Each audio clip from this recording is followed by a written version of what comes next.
Welcome back, book buddies! Today we're going to read a Julia Donaldson book. This book is called The Smartest Giant in Town. Let's go!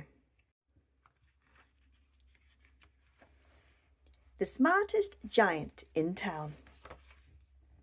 George was a giant, the scruffiest giant in town. He had always wore the same pair of old brown sandals and the same old patched-up gown. "I wish I wasn't the scruffiest giant in town," he said sadly. But one day George noticed a new shop. It was full of smart clothes. So he bought a smart shirt, a smart pair of trousers, a smart belt, a smart stripy tie, some smart socks with diamonds up the sides, and a pair of smart shiny shoes. Now I'm the smartest giant in town," he said proudly. George left his old clothes behind in the shop.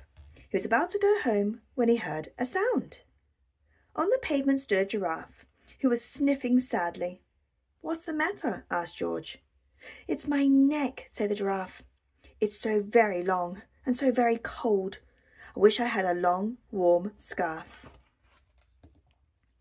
"Cheer up," said George, and he took off his stripy tie. "It didn't match my socks anyway," he said, as he wound it round and round the giraffe's neck.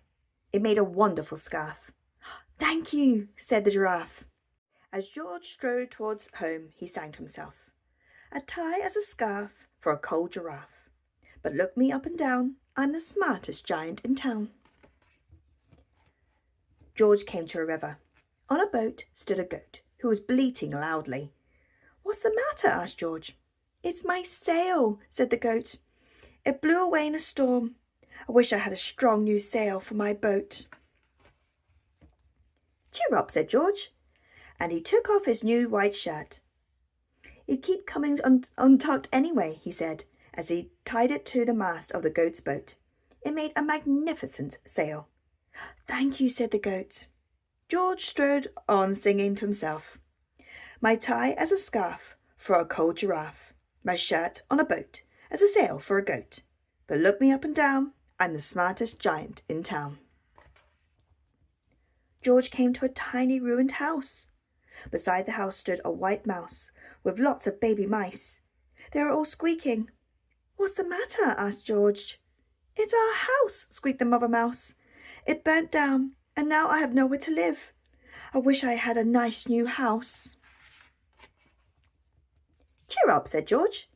He took off one of his shiny shoes. "It was giving me blisters anyway," he said, as the mouse and her baby scrambled inside the shoe, made a perfect home for them. "Thank you," they squeaked. George had to hop along the road now, but he didn't mind. As he hopped, he sang to himself, "A tie as a scarf for a cold giraffe, my shirt on a boat as a sail for a goat. My shoe is a house for a little white mouse. But look me up and down, I'm the smartest giant in town." George came to a campsite. Beside a tent stood a fox, who was crying. "What's the matter?" asked George. "It's my sleeping bag," said the fox. "I dropped it in a puddle. I wish I had a warm, dry sleeping bag." "Cheer up," said George, and he took off one of his socks with the diamonds up the side. "It was tickling my toes anyway," he said. As a fox snuggled into it, it made a very fine sleeping bag. "Thank you," said the fox. George hopped on, singing to himself, "My tie as a scarf for a cold giraffe, my shirt on a boat as a sail for a goat. My shoe is a house for a little white mouse. One of my socks is a bed for a fox. But look me up and down, I'm the smartest giant in town." George came to a big squelchy bog. Beside the bog stood a dog, who was howling. "What's the matter?" asked George. "It's this bog," said the dog. "I need to get across, but I keep getting stuck in the mud. I wish there was a safe, dry path." "Cheer up," said George, and he took off his smart new belt. "It was screeching my tummy anyway," he said as he laid it over the bog. It made an excellent path. "Thank you," said the dog. The wind started to blow, but George didn't mind. He hopped on, singing to himself, My tie is a scarf for a cold giraffe. My shirt is a boat as a sail for a goat. My shoe is a house for a little white mouse. One of my socks is a bed for a fox. My belt held a dog who was crossing a bog. But my trousers are falling down. I'm the coldest giant in town. Oh no, I can see his underwear. Suddenly, George felt sad and shivery, and not smart at all. He stood on one foot and thought, I have to go back to the shop and buy some more clothes, he decided. He turned round and hopped all the way back to the shop. But when he got there, it was closed. Oh no, cried George. He sank down onto the doorstep. One tear ran down his nose. He felt as sad as all the animals he had met on his way home. Then out of the corner of his eye, he saw a bag with something familiar poking out of the top. George took a closer look. My gown, he yelled. My dear old gown and sandals. George put them on. They felt wonderfully comfortable. I'm the cosiest giant in town, he cried, and he danced back home along the road. Outside his front door stood all the animals he had helped. They were carrying an enormous present. Come on, George, they said. Open it. George untied the ribbon. Inside was a beautiful gold paper crown and a card. Look inside the card, George, said the animals.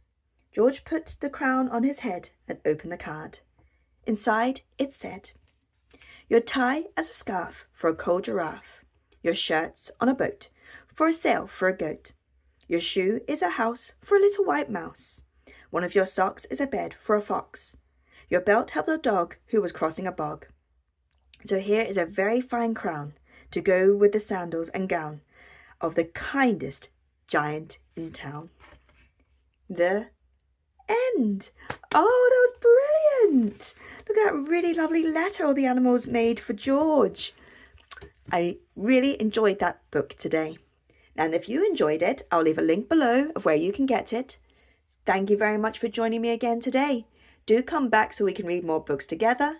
Please like and subscribe. Bye.